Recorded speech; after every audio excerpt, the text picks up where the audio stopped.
Cette année, Noël arrive d'avance avec la sortie de Star Wars Les Derniers Jedi. C'est le plus beau cadeau qu'on aurait pu demander. Encore plus de Rey, de Poe, de Finn, mais aussi plus de nos favoris de toujours, Chewie, Luke, Leia et Yann. Oh non, c'est vrai. Oups. Alors, pour honorer la meilleure saga intergalactique de tous les temps, on a décidé de se pencher sur les petits manques d'originalité qui ont pu survenir, et on pense surtout au réveil de la Force, aussi connu sous le nom de épisode 4 version 2.0. Alors les chevaliers top secleurs, voici 11 similarités entre les épisodes 4 et 7 de la série Star Wars. Et comme toujours, gardez l'œil ouvert, on a caché une étoile dans la vidéo. Criez dans les commentaires quand vous la verrez!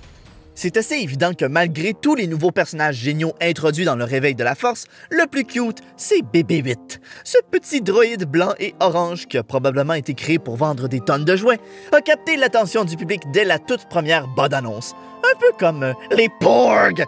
Toutefois, BB-8 n'est pas le premier droïde attachant de la saga. Oh non! Avant lui, il y avait R2-D2, et ils ont plus que leur jolie binette en commun. Les deux sont porteurs d'un message secret qui pourrait sauver la galaxie et qu'un des héros leur confie. Comme quoi, dans Star Wars, on remet souvent le sort de toute la galaxie à une canne de conserve. On n'a pas fini avec vous les robots, on se reparle plus tard. Ok, on le sait, Dark Vador et Kylo Ren sont reliés par le sang puisque le premier est le grand-père de l'autre. Déjà là, c'est un pas pire lien, mais portez attention aux scènes d'introduction des deux personnages. Ils surgissent d'une porte entourée de brume et de Stormtroopers en pleine bataille. Ils sont habillés tout en noir avec une cape et un masque. Puis, ils interrogent un personnage pour savoir où l'information cachée se trouve, tuent l'interrogé et prennent en otage le héros qui a caché l'information. C'est la même chose. Parlant de Stormtrooper, si vous avez eu un déjà-vu au moment où Finn enlève son casque pour révéler qu'il est un gentil, c'est parce que la même maudite affaire se passe dans Un Nouvel Espoir.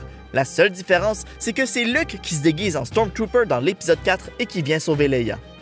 Il y a tellement de théories qui tentent d'expliquer d'où vient Rey qu'on va même pas essayer de répondre à la question. Mais une chose est certaine, son parcours ressemble dangereusement à celui d'un autre héros, Luke Skywalker. Les deux habitent sur une planète désertique, sont très débrouillards, ont la force, ne connaissent pas leur papa et... Minute, ça correspond aussi à Anakin, ça? Plus ça avance, plus ça ressemble à une histoire de famille, tout ça. Reparlons des astrodroïdes. Tous les deux, BB-8 et D2, sont perdus sur la dite planète désertique quand ils se font capturer par des pilleurs de poubelles, puis sauvés par les héros Luke et Rey. Genre, on niaise pas, c'est exactement le même film. Ensuite, le héros devient soudainement meilleur ami du monde avec le droïde après l'avoir réparé. Quoique Rey est clairement moins enthousiaste que Luke là-dessus. Maintenant que nos héros ont accepté d'aider les droïdes à remplir leur mission, ils ont besoin d'un vaisseau. Dans Un Nouvel Espoir, nos héros rencontrent Han Solo, ou Yann Solo, qui leur offre ses services à bord de son vaisseau, le Faucon Millennium ou le Millennium Condor. Vous n'avez pas entendu parler du Millennium Condor? Quoi, j'aurais dû. Dans le réveil de la Force, Rey et Finn tombent comme par hasard sur le même sapristi de vaisseau. En plus, leurs réactions sont assez similaires, merci. Il est bon pour la casse. Celui-là, c'est un tas de ferraille! Moi, je trouve qu'il est beau, le Faucon, ok? Bon, il faut parler de la scène dans la cantina.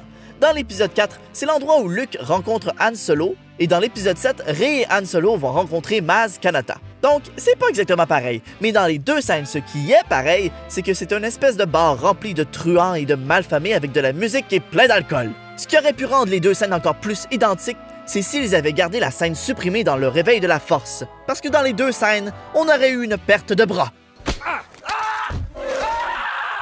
Le bien contre le mal. C'est un combat classique qu'on retrouve dans tout plein de films. Dans Un Nouvel Espoir, ce sont les rebelles contre les méchants, l'Empire. Dans le réveil de la Force, c'est la résistance contre le Premier Ordre. Non différent, même affaire.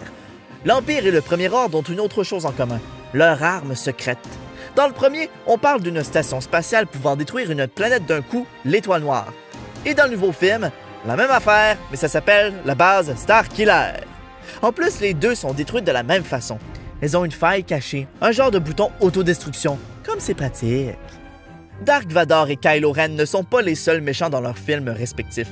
Tous deux ont un patron, vieux et semi-déformé, qui dirige le tout caché dans l'ombre. L'empereur Palpatine, qui n'est que mentionné et jamais montré dans Un Nouvel Espoir, c'est le boss de Vador, puis Snoke, c'est celui de Kylo Ren. Snoke est pas mal plus mystérieux par contre. On sait toujours pas qui il est ni pourquoi il fait tout ça. Genre, grand leader suprême, ok, mais grand leader suprême de quoi? Pourquoi il est suprême? Hein? Obi-Wan Kenobi est l'un des personnages les plus importants de Star Wars. Il fut le mentor de Anakin Skywalker avant que celui-ci ne devienne Vador. Puis, au tout début de Un Nouvel Espoir, Obi-Wan rencontre Luke, lui explique ce qu'est la Force et l'encourage à explorer son potentiel. Ça fait un peu penser au rôle de Han Solo qui agit à titre de mentor pour Rey dans le Réveil de la Force. Malheureusement, ces deux vieux bonhommes se font tous deux tuer par quelqu'un qu'ils aiment. Obi-Wan par son ancien apprenti et Han Solo par son propre fils. Tel grand-père, tel petit-fils, comme qu'ils disent.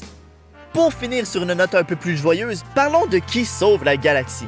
Encore une fois, c'est du beau copier-coller. Luke détruit l'étoile noire à bord de son petit avion et Poe détruit Starkiller à bord d'un autre petit avion quasi pareil. Un petit tour dans une tranchée, tire un bon coup là où il faut et on dégage avant que tout saute. Aussi simple que ça. Et tout est bien qui finit bien. Et voilà, on espère qu'on n'a pas trop ruiné les deux films pour vous. Ils sont quand même différents sur d'autres points, genre Leia est pas là. Ah non, elle est là. Chewbacca est... Non, il est là aussi. Les Stormtroopers ont un meilleur visu? Non, ça non plus. En tout cas, avez-vous trouvé l'étoile cachée? Suggérez-nous donc de nouveaux sujets pour l'année 2018. Abonnez-vous et partagez avec vos amis. Et n'oubliez pas, longue vie et prospérité. Ah merde, c'est pas ça!